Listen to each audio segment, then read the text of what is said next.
মসুর ডাল, আদা রসুন আর একটা ডিম পেস্ট করে নিয়েছি। আর এখানে আছে মাশরুম কুচিয়ে নিচ্ছি, পেঁয়াজ কুচিয়ে নেব। পেঁয়াজ কুচি, মাশরুম কুচি, লঙ্কা কুচি আর দিয়ে দিলাম একটু কর্নফ্লাওয়ার।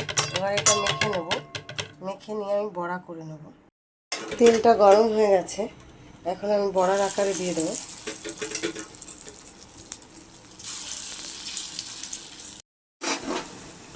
এবার আমি উল্টে দেব।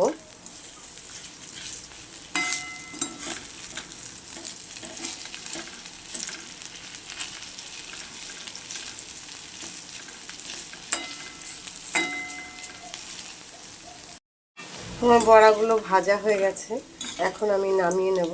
দুটো দিকই হয়ে গেছে।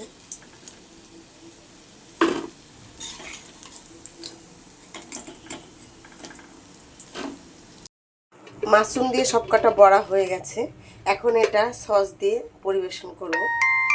করে দেখবেন, খুব ভালো লাগে। ভিডিওটা ভালো লাগলে একটা লাইক কমেন্ট শেয়ার করে দেবেন। ভালো থাকবেন। ভিডিওটা দেখার জন্য অসংখ্য ধন্যবাদ।